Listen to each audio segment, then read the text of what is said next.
and then ultimately, of course, he's fighting. In the circus of late 90s combat sports, one man lumbered into the spotlight and shattered every expectation of what a knockout artist was supposed to look like. No six-pack, no chiseled jawline, no Olympic pedigree. Just raw power wrapped in a perfect round package, fists of fury, fueled by fried chicken and an appetite for destruction. His name was Eric S., but the world came to know him by a name that sounded more like a southern side dish than a prizefighter. Butterbean. His debut was anything but ordinary. Lacking the finesse or rhythm of a seasoned pugilist, Butterbean instead brought something much simpler: complete disregard for his opponent's safety. In his fight with Doug Norris, he marched forward, unbothered by the punches flying his way, and decided the bout would end when he said so. After a short, furious exchange, Butterbean's right hand sent Norris to the floor like a sack of expired meat. The crowd went wild. The ref looked stunned. And just like that, the legend of Butterbean's cholesterol cannons had begun.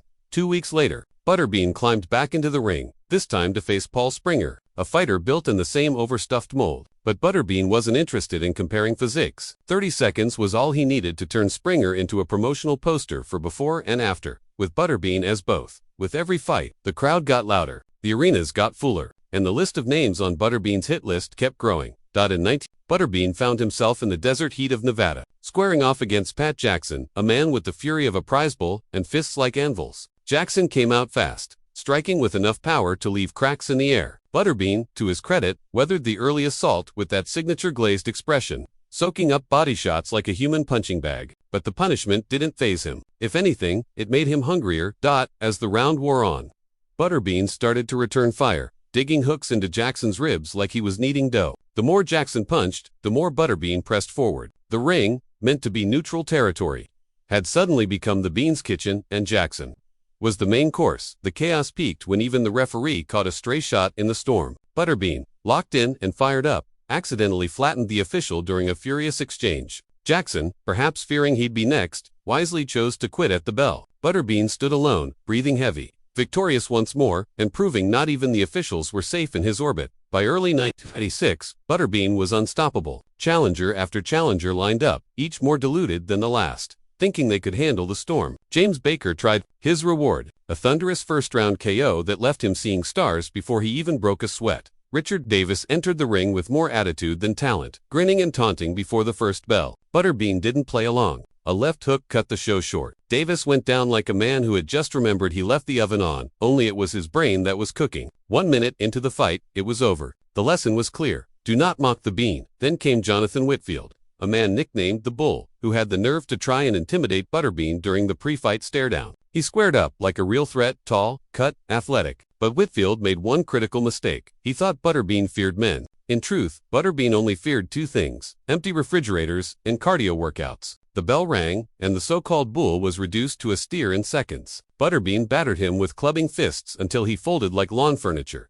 The chaos kept building. One by one, opponents were brought in like offerings to the altar of pain, and Butterbean accepted them all. By now, he was more than just a fighter. He was a walking demolition derby, a human meme, and an unlikely hero for fans who saw themselves in his unapologetic, unrefined brutality. The media couldn't get enough. He was everywhere, from late-night TV appearances on Jay Leno to a playable character in EA Sports Toughman Contest and Knockout Kings video games. Butterbean's fame reached absurd new heights. And then came Jackass, the cultural touchstone of early 2000s stupidity, where Butterbean flattened Johnny Knoxville inside a department store in a now iconic scene. It was raw, it was violent, and it was hilarious. It was Butterbean. But all the fame didn't slow the freight train. Inside the ring, the fists kept flying. One after another, tough guys stepped up only to get sent back to reality by a man who looked more like a truck driver than a prizefighter. Scott Lineker tried to go toe-to-toe with the giant. He even landed a few good shots early on, hoping to chip away at Butterbean's granite dome, but it was like trying to stop a landslide with a broom. Butterbean snapped, lit up the crowd with a punishing overhand right, and Lineker crashed to the canvas like a drunk uncle at a BBQ.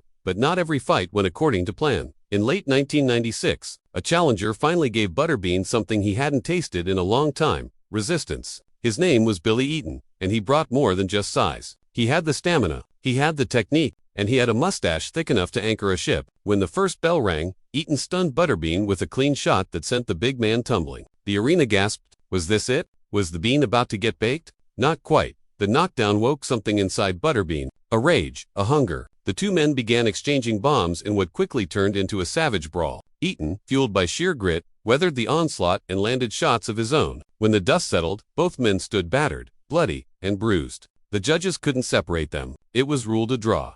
The audience was split. Many felt Eaton had earned the win. Butterbean didn't see it that way. In his mind, a draw was a loss, a blemish, a stain on his otherwise perfect record. He demanded a rematch, and a year later, he got it. The second Eaton fight began like the first, with Billy trying to frustrate and outlast the round wrecking ball. But this time, Butterbean had more than cheeseburgers in his system. He had revenge. Precision and rage mixed into every punch. Eaton hung in for a while, landed a few sharp jabs, maybe even scored some points. But Butterbean was on a mission.